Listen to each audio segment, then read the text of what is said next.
Simon Eaton, thanks for coming on. Thanks for having me. So we've got Bodyguard to the high profile, rich and famous actor, and you've just released a clothing brand as well now. That's correct, yeah. So this all started sort of many ages ago. You were a mechanical engineer, was that right? Yeah. I did a sort of an apprenticeship, which should have been 3 years, but I sort of did 2 and a bit and left subsequently to join the military. What was the reason that you went into the military? Was it always something you've always wanted to do, and then the college was kind of just a filler? Yeah, as a filler. That's exactly what it was. It was a gap, and all I ever wanted to do was be a soldier, really. Yeah. When I was younger, I was a fat kid, so I had to lose weight and get fitter to join the army. So yeah, that was kind of what it was. I actually started off because I was doing that apprenticeship. I joined the reserves first, and then I wasn't in it long at all really before I knew that I just wanted to go into the army. So I went on what they call an FTRS to start with, and then I went across to the regular army, where I got posted out to Canada. I lived out there with the army for about 13 months, just over a year. And then it wasn't long after that when the Iraq War started. I went out to Iraq 2003 with the military. I did that tour, and that finished, for me, it finished towards the end of 2003. I'm trying to remember now. And then I left. I got offered a job in private security in Iraq for a British company. So I took that job, which obviously sort of kind of forced me to leave the military. I didn't really want to leave the military, and I had a good time. I enjoyed it, but I got offered this job, and the money was good, and I had a few friends working on it at the time, and it was all sort of swinging towards taking that job. So I did that at 24 years of age, I think I was roughly. I went out to Iraq and as a private security contractor, and I was there for about 3 years in the end. When I first left the military, I was due to go back to Catterick with another unit and do their course and stay with them in Catterick. And I couldn't make my mind up whether I wanted to do that or leave to go and do the private security thing. And it was 2 of us, and subsequently my mate stayed in. He's out now, but he stayed in and did the course and stayed with them. And I got out and did the private security thing. But yeah, I never really wanted to leave the military. It was always, as a kid, running around the garden with a plastic gun. It probably started from there, really. I was an army cadet for years as well. I always forget that. Quite a few years I was an army cadet for. So, I had that little bit of military in me from back then, I guess. Yeah. Yeah. So is that, with the private security, they offered you a job when you were posted out still? Yeah, I was still in the military, so I had to leave first. They didn't realise I was still in, and they said, we can't offer you a job all the time, you're still in the military. So once I left, I went to their office, which was in Buckingham Gate in London. And I've actually got an office behind the same office today, which is a security company. So I never thought that day when I walked through their doors that I'd be behind them. But and they offered me a job, and I flew straight back out to Iraq. And I was down in Basra for a little bit and then spent most of the time in Baghdad. Is that quite common with the security companies? They just go for military? When I don't know what it's like now, because obviously it's quite a few years ago, but then it was all ex-military because of firearms involved, your medical training, your navigation, all use of radios, all the stuff that you do sort of, or your second nature in the military is used quite a lot. So yeah, it was all military of some description, not necessarily British military. We did have New Zealand Kiwis, we had Australian, French Foreign Legion, we had people like that. So it wasn't just stipulated to British military. A lot of Americans, but yeah, that was sort of the main requirement. Was I think it was ex-military and at least one operational tour. Okay, with the military as well. You have to have done. So you were posted. It was Iran, wasn't it? That Iraq. You were Iraq. Yeah. So did you sort of just stay there primarily, or was it then starting to move out over the world? So after Iraq, I went to Afghanistan with the British Foreign Commonwealth Office. I was looking after HMRC officers, and everyone says, "What are HMRC officers doing in Afghanistan?" But HMRC officers obviously do everyone's tax, which why most people dislike them. But they also do all the borders to the UK. Okay. So all the docks like Portsmouth, Southampton, all the Gatwick, Heathrow, Manchester, all that, they do all that as well. So that's basically who we were looking after. The guys who do the borders, we were mentoring the Afghan drugs police out in Afghanistan. So we would just go up and down the country. They used to have city gate checkpoints where they checked all the vehicles, predominantly for drugs. And the Afghans used to get trained up for their drugs police unit, and then we'd go out and mentor them, make sure that they're doing what they've been taught, and they got all the kit and equipment they need. So I did that for nearly 2 years. That was a lot of fun. That was a good job. That was. In fact, all my time in the Middle East and between the two countries, I really enjoyed it. Although at times it was rough, but I really enjoyed that time. And then I decided that I didn't really want to be away anymore. By this stage, I was 28 years old. And, all of my really early adult life had been in shit countries. I'd never really experienced going on the lads' holidays and getting your weekends off. And, I was away. And even when I was in Canada with the military, we spent a lot of time on exercise. We did get time off, a bit more than, we didn't get any time off, obviously, in Iraq with the army. But so Canada was a little bit better, but even that wasn't great. We didn't get a lot of time off. So I thought I want to go home and live like a normal person for a little bit, and somewhere a little bit safer. So I left. I didn't really know what I wanted to do. I had a few options: prison service, police officer, and I just thought, it's the money actually. I just come from quite a good salaried job. So the money for what those guys get paid probably seemed even more depressing to me than what it actually was to someone new, sort of thing. And I got a job looking after the Dubai Royal family. So originally I was from Eastbourne. At the time I lived in Eastbourne, but for the Dubai Royal family job, there was accommodation supplied in London for the job. So I moved up to London for that job, and subsequently when I finished that job, I got an apartment in London, and I'm still there today actually. So that's how I started off. 2 years in of doing that job as a freelance bodyguard still. And then I started my own security company. Rolling back a little bit to when I was in Afghanistan, when I was on leave from Afghanistan, I'd just gone to see a friend in Edinburgh for a couple of nights out. He worked with me in Afghanistan as well. And I had a call off someone and said, would you come down to London and look after this gentleman who's coming in for 10 days? So I thought, I only had 4 weeks off. I was going back to Afghan. So I thought, I don't know if I want to, do I bother? Do I not? So I said no, because I said, I'm in Edinburgh. I'm not even down your way. And, I've only got 4 weeks off. Don't really want to work. So I said no. Anyway, they called me back and they upped the money and said, can you come and do it? So I said to my mate, look, they've called me twice. He said, look, they've called you twice. Maybe you should go and do it. So I said, all right, I'll do the job. I flew down the next day. I missed my flight because we went out the night before. Managed to get the next one with a swap flight carrier and get one down. And then because I missed my flight, I didn't have time to go to Eastbourne and get all my stuff. So I had to buy everything new, out of the packet. Went to, I can't remember if it was Luton or Stansted now. It was one of the other. And I got given a document and it was Michael Jackson. And I thought, okay, well, it's Michael Jackson. So I did 10 days with Michael Jackson on one of my leaves from Afghanistan, which was my first celebrity. That's a big celebrity to have as your first. It is for the first one, yeah. I mean, it's a very busy job. There's lots going on. I went to World Music Awards, you got something at the Guinness Book of Records, I can't remember what for now. We don't travel around that much with him.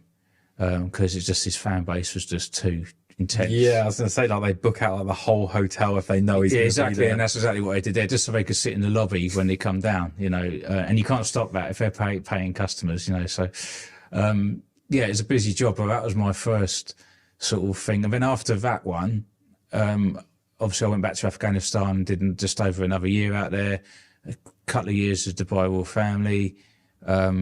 So we're about 3.5 years away from that now. Before I still hadn't touched being with another celebrity sort of thing at that time.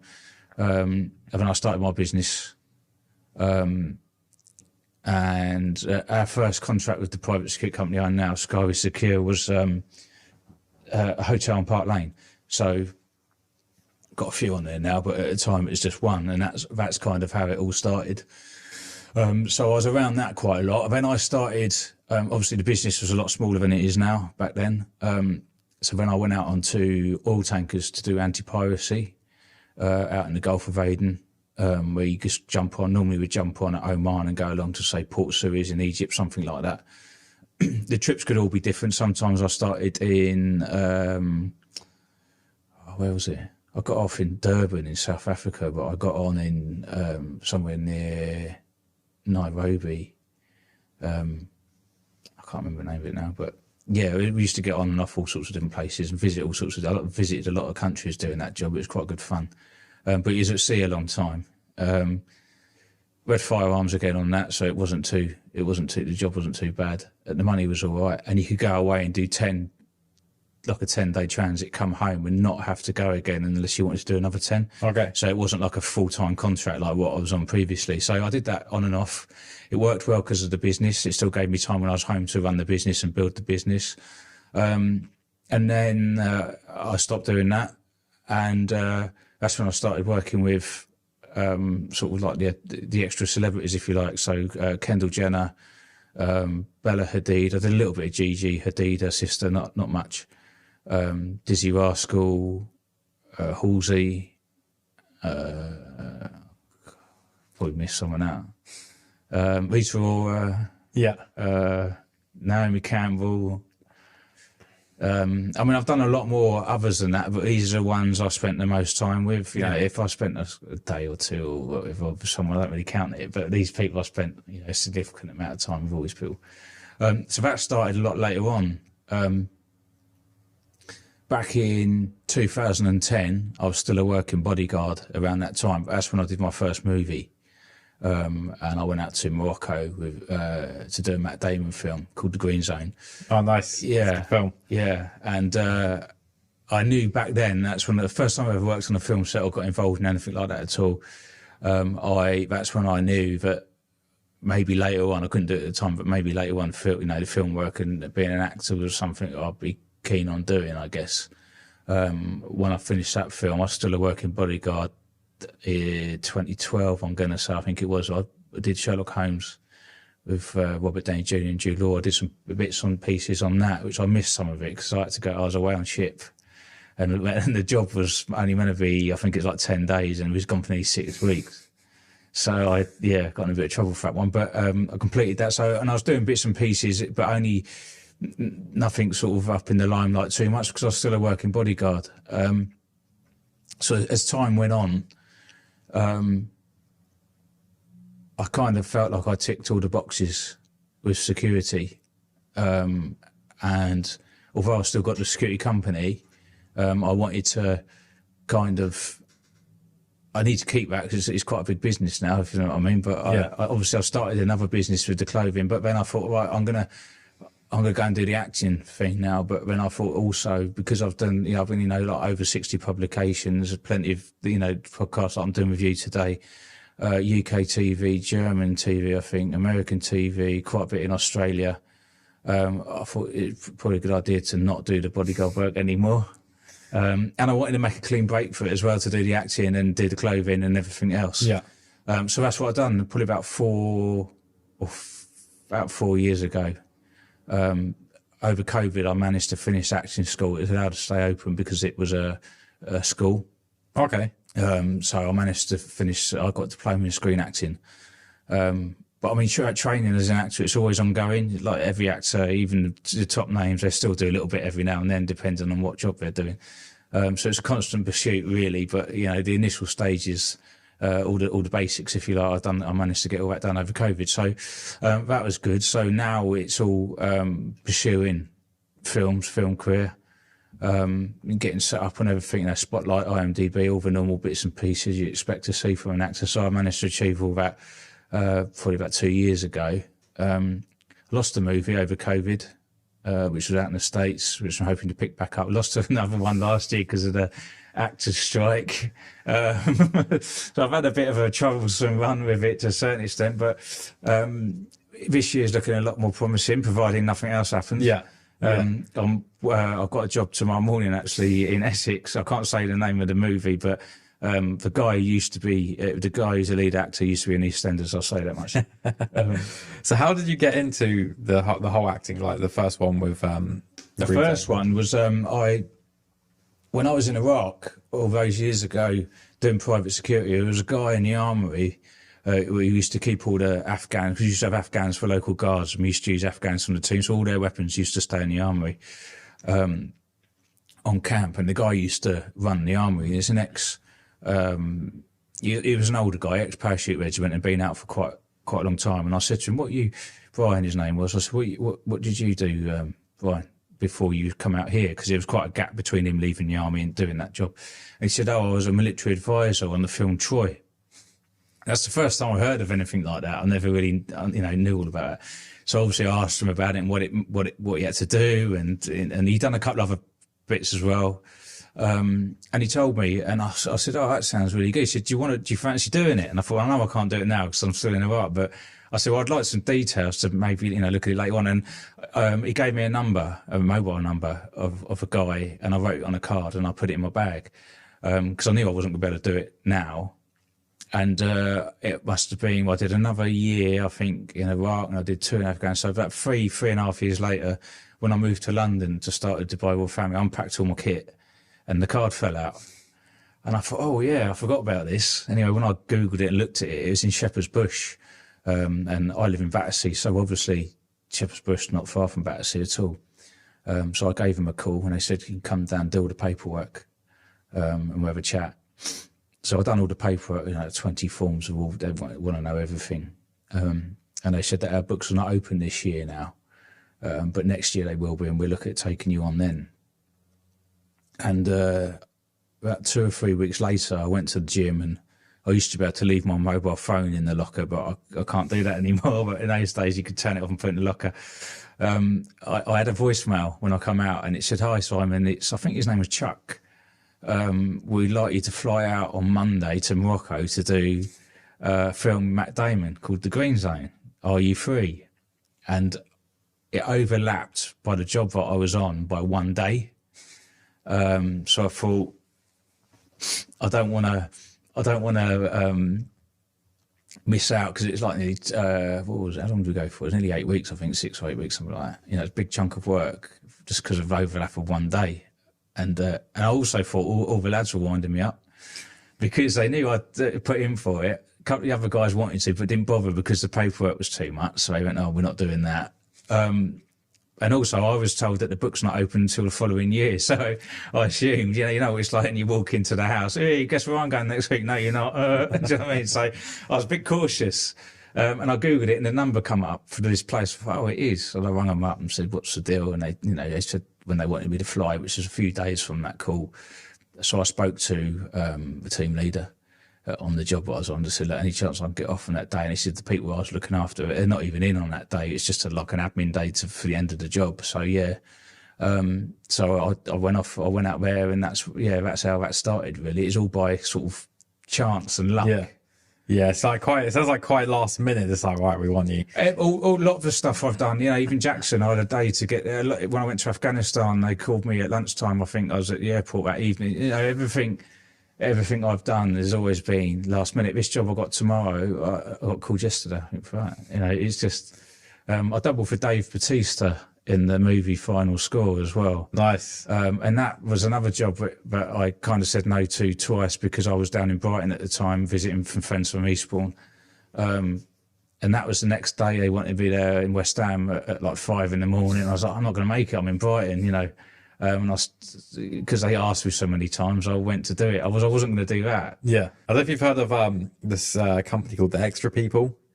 No, I've not heard of them. So it's basically just like anything to do with films. They'll call you the extras. Right. Okay. So I signed up for it, like made a profile. I was like, amateur actor, but I was like, I'm up for that. Yeah. I was like, I got martial art experience, so I can do that kind of stuff. Yeah. Yeah. And they send you jobs, and you look at them, and if you're available, you press yes. You can choose what you want to do. Yeah. So they just send it to you, and if you think you like a good fit, for some of them, they like, right, you got to be like clean shaven, everything like that. I was like, well, that's not me.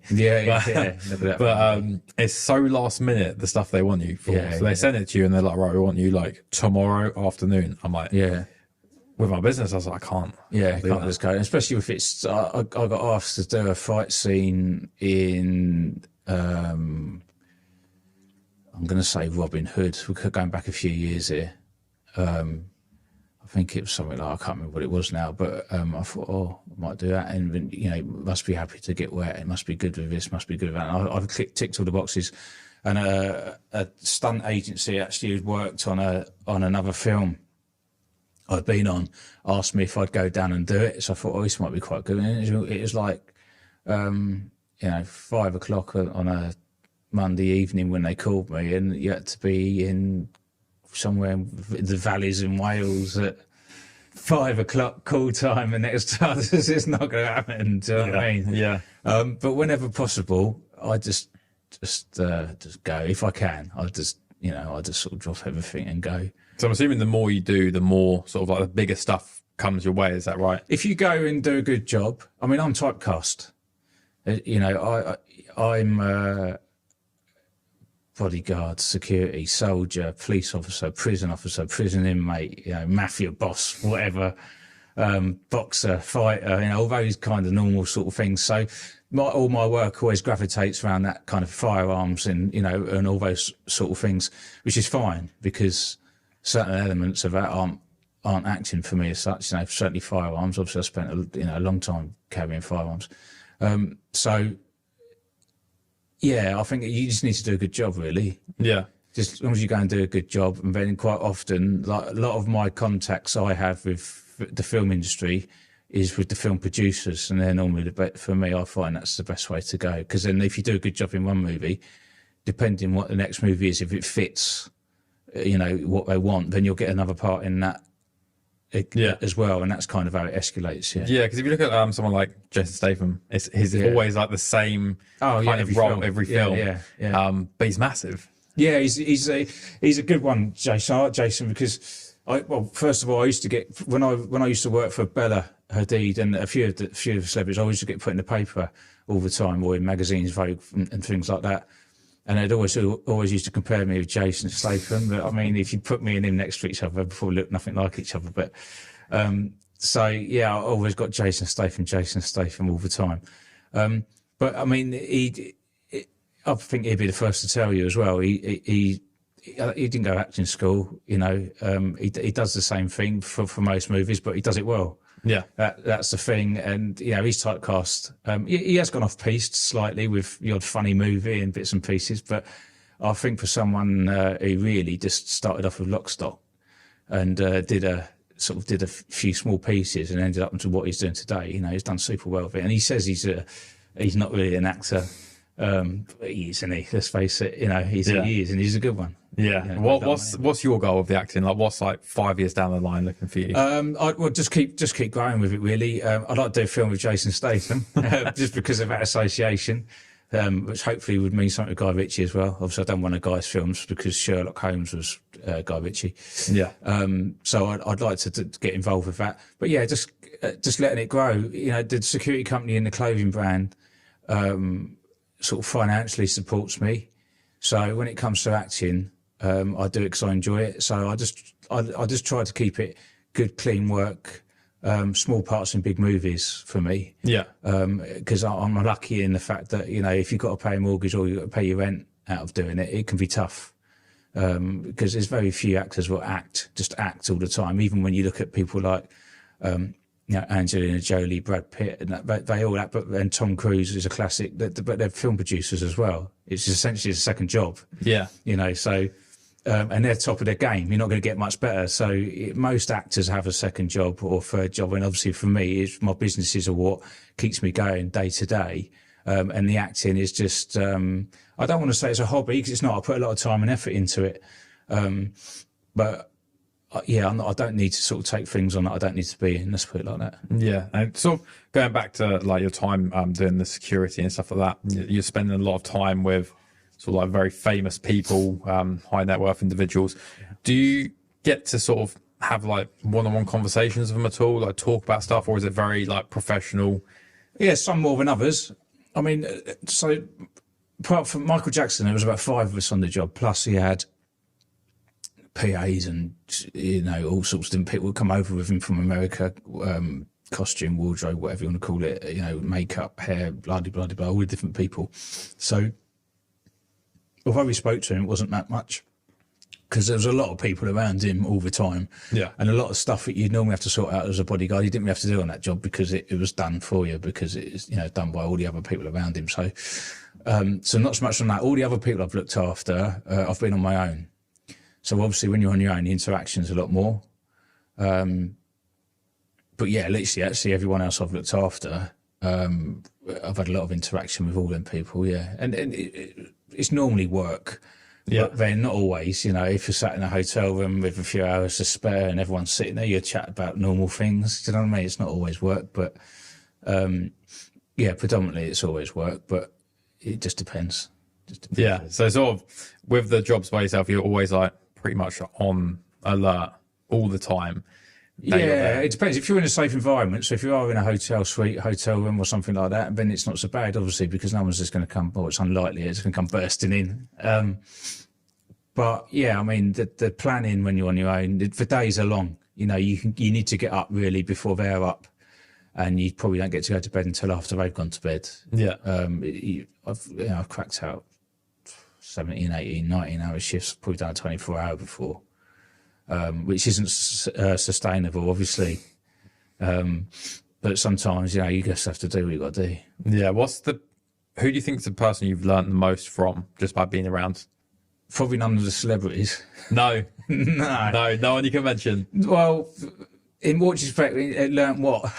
Life-wise, like wisdom. Yeah, so probably none of them, because singers and models, I never looked after any actors, which is a bit of a shame, because it might have benefited me today. Yeah. And so I didn't know anyone in the film world, but not really. All a lot younger than me a lot of the time when I worked with them. So no, probably none of them. But there are people I've looked after I don't talk about. Yeah. Because they're high net worth or whatever else, and they're not in the public light. So it's not for me to bring them into the public light. Yeah. There's a few people there I've learnt from. Yeah, life skills and business, certainly. Yeah, some of them have been quite helpful. Yeah. Not giving me anything, but on advice, What would you say the worst piece of advice you've received worst is? piece of advice. I don't think I've had a bad piece. I'll tell you for what, I don't ask for advice that often. Okay. I'll only ask, this is what I say to everybody who asks for advice. And people always turn to their parents quite often. Which aren't always the best people to turn to. And just because they're your parents, it doesn't mean to say they know everything about everything. So I always say, if you're going to ask for advice, try to tap into someone who's already doing it or done it. If you want to be a police officer, ask your parents if they know any, or even if they can.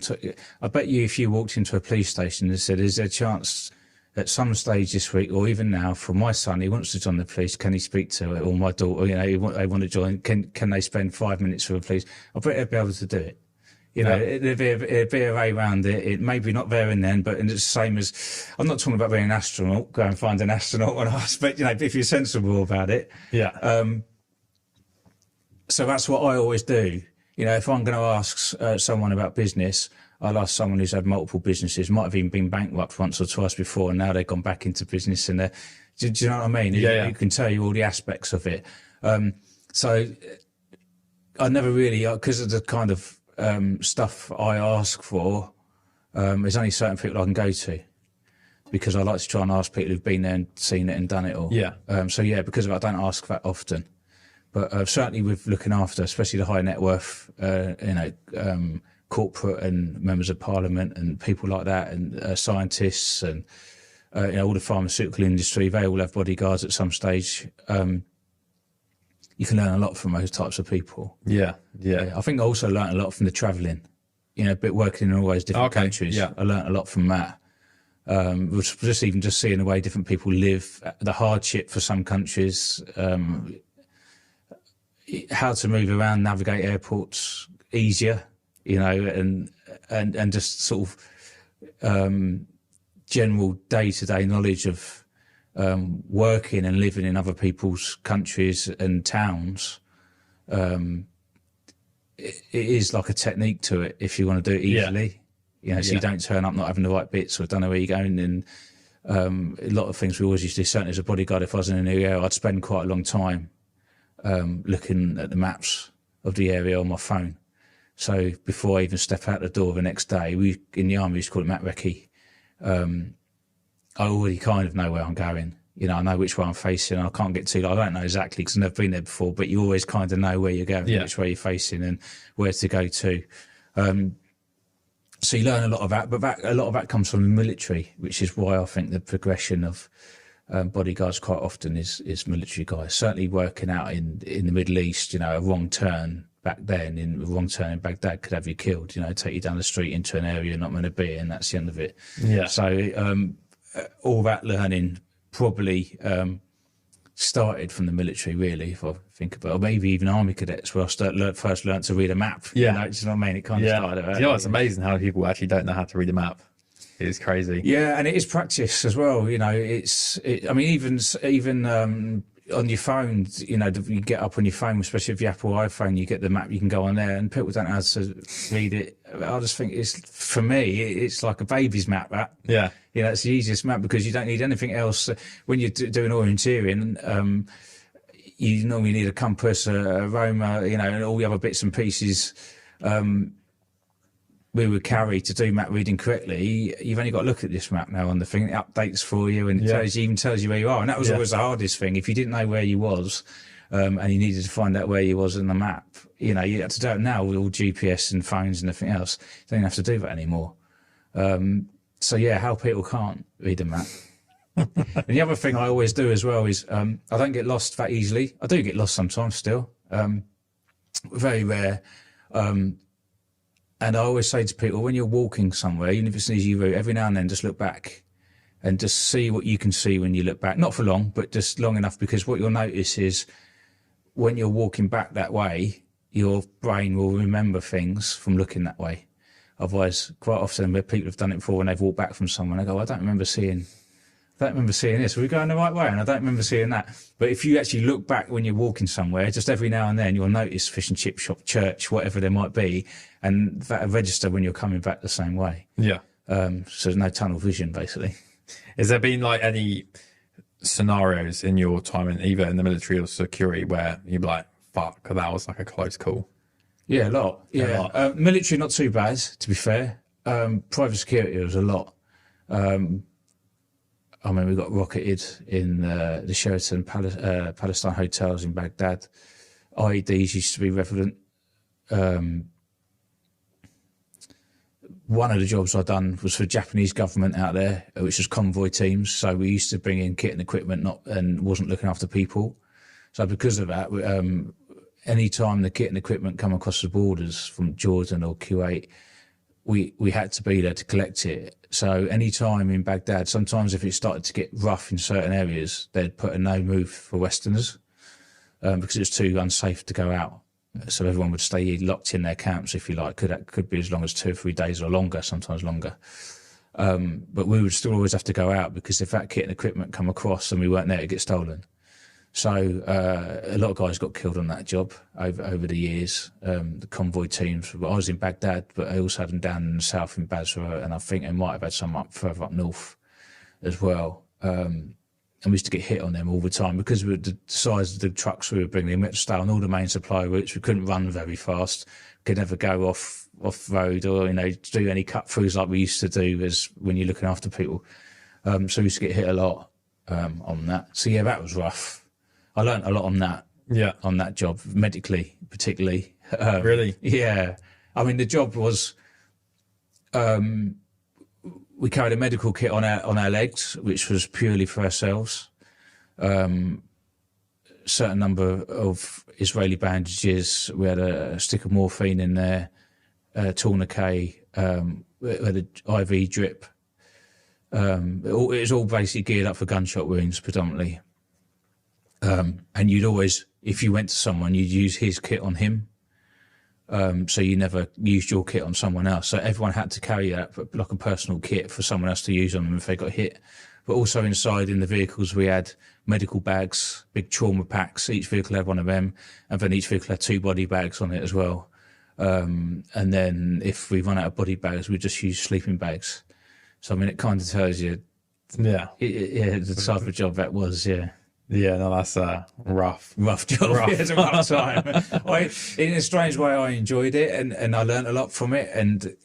But it was a rough job. Yeah, for a private security company, you're not in the military. Yeah, it sounds like a military thing. Yeah, well, it was. It was. So all the convoys were done by the military at the end of the war, and then as the years rolled on, they privatised it all because of not enough military to just do all the convoys. The amount of convoys that were coming in out of Iraq was a lot at the time. So I privatised the whole thing to free up the troops, and yeah, that's how we ended up coming across it. In fact, the company who had it before us lost it because they were doing it, and we were doing it in armoured vehicles, but they were doing it in soft skin vehicles, and they all kept getting killed.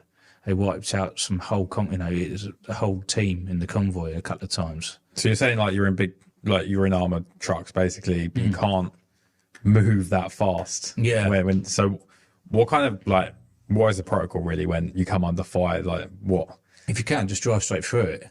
Just keep driving. You speed up slightly, but because, like I said, because of the vehicles we were carrying, quite often the articulated trucks, which were full of supplies, might have Yemeni or Jordanian drivers, Kuwaiti drivers. And there was the ones, poor ones, who used to suffer when they used to come across. We used to give them body armour and a helmet to wear. Some would wear it, some wouldn't. But quite often, if we got ambushed, particularly a small arms fire, it's always they all normally got shot to bits because they're just in normal. Oh, they're not armoured or anything. They're Just normal articulated lorries.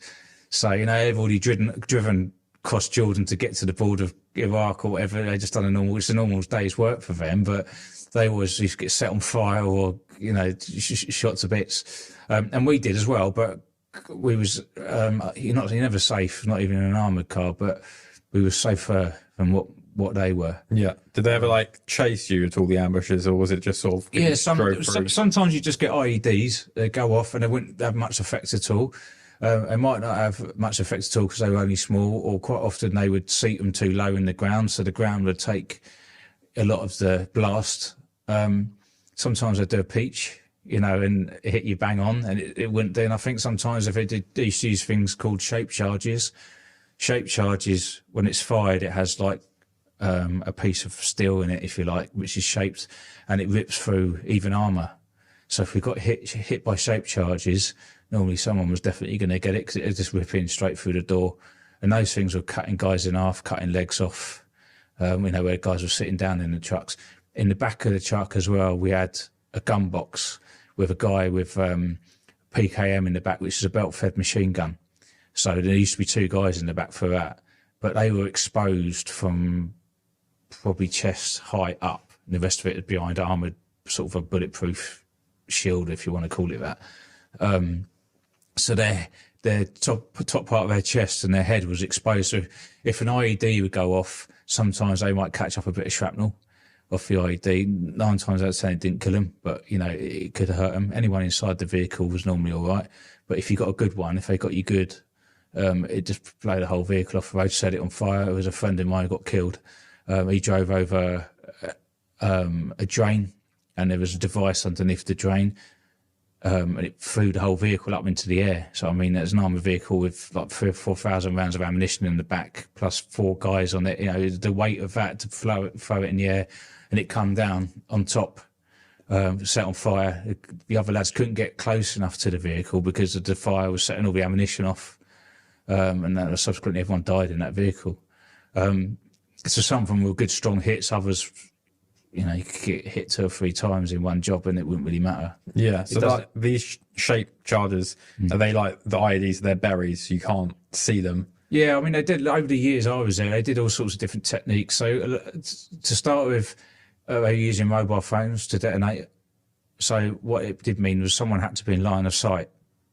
So quite often right out in the desert, you might see a lone car sitting there, which was always a bit of an indicator because they had to be in line. So I also had to dial through, judging the speed that you're running, bearing in mind you might be a kilometre away from them and had to dive through to get the mobile signal to hit. Do you know what I mean? Yeah. So it weren't just like, it is bang. Like, it was a bit of, so quite often they would miss because they wouldn't get the timing right, or maybe the phone didn't connect quick enough or whatever. Yeah, I always thought you just rung it and then it went boom. Yeah, well, it kind of does, but when it's got to ring through, it's seconds. If you press a button and to go bang, as soon as you get by a driver's door, I could do it. But when you've got to dial in a number, then you've got to press send, and it's got to do the, it's a bit, not long, but a split second or a second of time there with the cars. Bearing in mind, when you're further away as well, the cars will pass quicker because you're further away. So it takes a bit of timing. The guys who were doing it often could do it better than the ones who, if you just did it, it's a bit like clay pigeon shooting. Think of it like that. Well, you've got to shoot in front a little bit. You've got to shoot the clay in front to be able to hit it. Do you know what I mean? It's kind of like that. Which is a bit of a knack and an art. You've got to do it a few times. So I did. Yeah, I used to do it like that for a while, and then they started getting a little bit more complex with pressure plates, which were plates in the ground which you wouldn't see, but also it'd only detonate with a certain weight of vehicle. Oh, okay. So if it's just a normal car going over, it wouldn't be enough. But our armoured cars, or even the military, anything they had, the bigger stuff they had, that would always set it off. So they did that, and then they moved on to like a laser beam, infrared beam going across the road, and when you cut that beam, it detonated.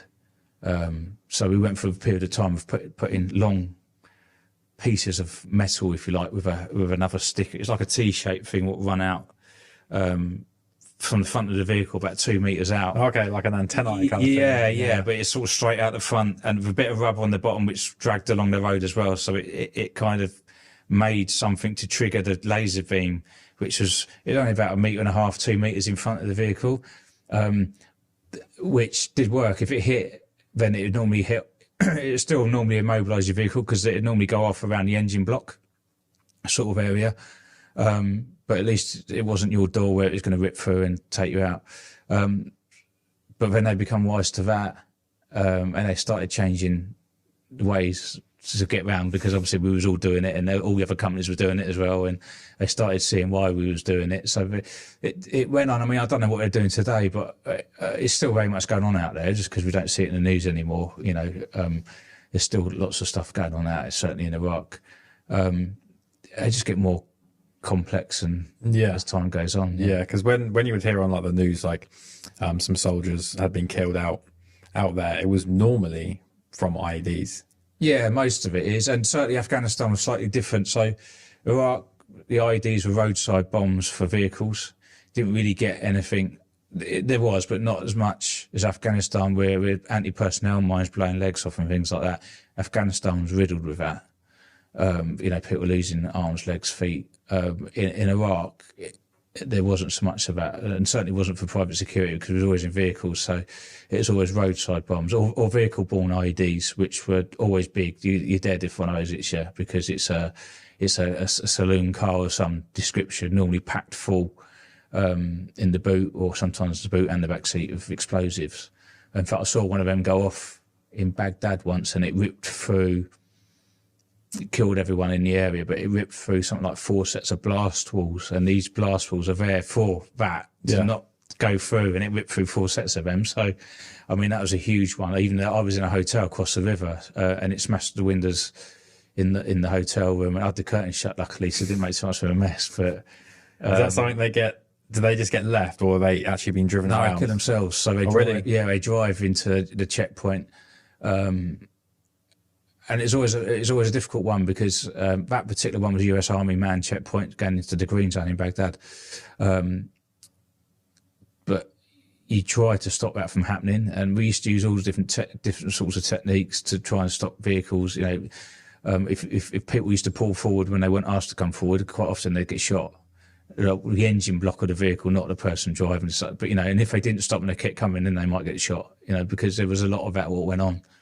Very difficult to judge. Yeah. And then obviously they become wise of that as well. So then they'd take their family out.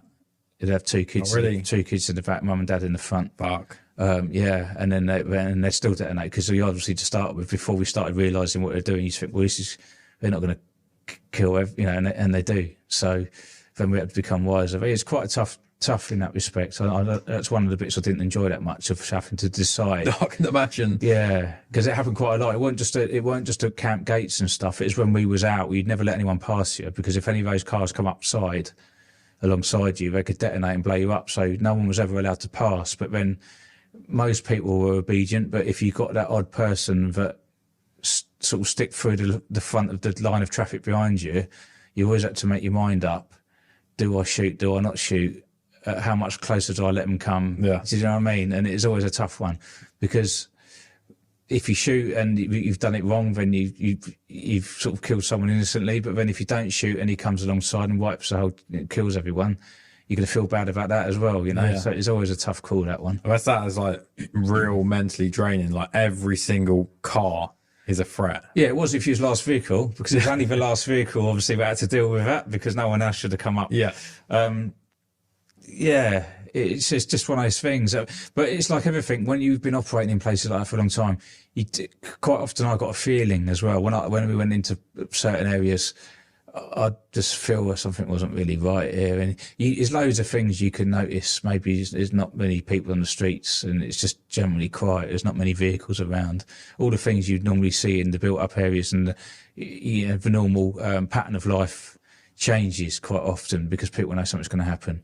They used to put markers out quite often on the telephone wires and power cables with like a set of football boots hanging over, because that would give them a marker to where, like throw them up and over, so they're hanging on the laces over the top. So when you used to see little indicators like that used to sort of tell you to stay away, or footballs, football floating in the middle of a pond, like a puddle, but a big puddle. Well, those Iraqi kids, most of them didn't have footballs. So no one would be leaving that football out there for very long, if you know what I mean. So yeah. There's loads of things like that you would just very quickly pick up on working out there, which could help you keep alive, to be honest. Yeah, there was. So going from that, like you leave the military, you leave the security, but you still got the company, gone into acting, and now you've got your clothing brand, which is sort of out now. Now, what brought that about? Yeah, so Simon here in London started before COVID, but then I've started to put it down because it wasn't, everything's made over in Asia, so it just is a no-go through the COVID period. But originally, when I used to work for Bella Hadid, Vogue used to do various articles on me for what I used to wear when I was working as Bodyguard. Okay. And one year, I think they did an article, and it said Bella Hadid's Bodyguard is the real style of London Fashion Week, I think it was. And all I had on was a bomber jacket and jeans and a pair of trainers, pretty much like what I've got on now, to be honest. And I always got picked up because these jackets I was wearing, obviously at the time, they were for another company. So I always said I was going to make my own bomber jackets. And that's kind of how it started. It started off with bomber jackets, which is what's for sale now. Yeah. It's a difficult one, fashion, because I've always liked fashion. I've always liked wearing sort of things what make you feel nice as well as look nice. Yeah. And obviously fashion as well. Everyone's got their own fashion ideas, which I like that. Mine's a certain route, the same as I'm sure yours is. No one puts anything on really where they don't think they look very good. Yeah. It just doesn't work like that, does it? So, and I like that. I like the diversity of it and all the different things people dream up of wearing. And I look at things and think that looks cool. Wouldn't be for me. I wouldn't get away with wearing it, but it looks cool on someone else. Yeah. And I like seeing all that. So, but fashion, although I work around the fashion industry quite a lot with the models, I didn't go to fashion school, and I'm not a fashion designer. Yeah. So I've got other people that work with me, obviously, on that. Certainly, the colours and the material and the design of this, it's all done by me. Okay. But there's two sort of modules to clothing, and that is obviously the design and the colours and the material and the logo and all the other stuff that goes with it is important, obviously, because people I've got to like it to buy it. I've got to think that looks cool or it suit them or whatever to buy it. But also it's got to fit properly. So that's all the different sizing, and everything's custom made. We don't use any stock clothing. It's all custom made. So obviously I use a fashion designer for all the sizing. A guy called Mike up in Manchester who does all my sizing and everything. I give him, if you like, and he kind of does the tech pack for the factory. Yeah. Because the sizing's difficult. You know, this guy has been to studied fashion at university for years, and it's so difficult, like for anyone really. Like one size will fit them, then you'll have another brand who's exactly the same size but it won't fit them. Yeah, totally. Yeah, and it is a tough one. I've got size charts on the website, but you know, I've had people. I think we got up to double XL in the jackets, which is quite big, really. For not most brands, normally go to about extra large. But and I've had people ask me for like triple XL or more, and I'd love to be able to do it, but you know, how far can you go with sizing? But we're bringing t-shirts out shortly because of just popular demand, really. People keep requesting t-shirts, so we're doing polo shirts and round neck t-shirts. Okay. And that's due to come out in the next month or so. But it's been doing really well. You know, we've got to mention a number of magazines. I'm not allowed to say what ones yet because the articles haven't come out. Yeah. But some mainstream magazines. I've gifted a few to people, you know, celebrities. Yeah. Yeah, it's just things with fashion. It's all about getting the brand out there. Although you've got to have a good product, and everybody that's had one of these jackets at the moment have all said the quality, you know, is great. So I've had no negative feedback. I always want to sell more. You can never sell enough. Yeah, if anyone's watching and they want them, where do they go to get them? So you can go to simonnewtonlondon.com. So is it only from your website? At the moment, it's only from the website. But you will see ads coming up all over social media. They've been running for quite a while now. Magazines again, and also next year we're looking. Don't think it'd be this winter. It should be after Christmas next year. We're looking for possibly flannels and Farfetch, the sort of place where you'd probably see the brand be. You know, if that comes off how we want it, means possibly Selfridges, but. That's a bit Selfridges is a bit later down the line. Yeah. So is that like the goal for the? Yeah, I think so. Yeah. I mean, we have a lot of interest in the US, so we ship internationally. But yeah, certainly for retail, UK probably only. Yeah. Never say never. But you want something like a physical store or anything like that? I don't know, because this day and age, it's difficult. You know, if you had something. Oxford Street, Bond Street, you know, it's like one sort of smaller flagship store or something maybe. But even if it's a huge brand, I don't know what the benefit of that is anymore, other than a little bit of sales and marketing, you know. Yeah. So maybe, but because of the cost of everything now, it's just so expensive. Because I think it was Gymshark that went to was it Regent Street. I can't remember what one it was. Some street in London. Yeah, that was their first. Yeah, I think they were Regent Street. Yeah. If you're going to just do one and not any more, you've got to do it around that area really, because that's the capital city and it's the main shopping streets, and that's kind of the place to do it. But I mean, I would be open. I would be open to do it, but not at any time soon, because in terms of a business model, it's such an expense where you've almost got to be prepared to open it as a marketing tool rather than flooding out clothing, if you know what I mean, because all those shops, the bulk of their sales is always going to be online now. That's the way everything's gone, really. Everything is just online. It's easier, it's just on your phone. It is, and certainly if you've only got one shop in London, what if you live in Manchester or if you live in Scotland, or do you know what I mean? So as much as you might want to stick your head in there, it's far easier just to buy it off the internet, and you know. So there's a lot what goes with it, and I like to try and cater for the majority as well, not minority. Yeah. So do you see your sort of brand going to like the fashion shows, or is it more the sort of like your casual fit? Yeah, I'd like to do a fashion show. I've been around lots of them over the years. Philip Klein, Versace, I've done the Tom Ford. I've done a lot of them. So I'd like to. The thought of doing that. It's a middle market brand, so it could go to a fashion show. Yeah. It's kind of Hugo Boss, Ralph Lauren kind of place where it sits. So it's not super cheap, but then it's not your Prada $2,500 bomber jacket neither, you know. So what I've tried to do is give a sort of a high end jacket for a middle market price, which people aren't really doing. You can either pay a couple £100 for an average jacket, or if you want something which is actually, I can't say the factory it's made in, but this is actually made in the factory of one of the mainstream designer brands, which actually is the same people that make my trainers. Okay. So I want to wear it. So, now they would be charging, could be about £2,000 or £3,000 for a jacket like this. Yeah. I don't charge anything like that. So. Yeah. And that's your logo, which is on there, isn't it? Yeah, it is. Yeah. So, I mean, everything at the moment's logoed exactly the same as this. The t-shirts look really smart. Actually, I got a sample through the other day, and they look amazing. I'm going to say that because they're mine, but we'll see. But at the moment, we've had a lot of support, particularly through social media, and it's going fine. But I'd like to grow it into something big. It's not here just to sell a few jackets and make a bit of money. That's not really what I do. Yeah, it's sort of the long game. Yeah, everything I've done and everything I do, same with the acting, same with the security, everything's always what's the biggest we can get it. And if I thought that we wouldn't be able to make it very big, I wouldn't even started it. Nice. It has to be a way to do it. All or nothing. Yeah, 100%.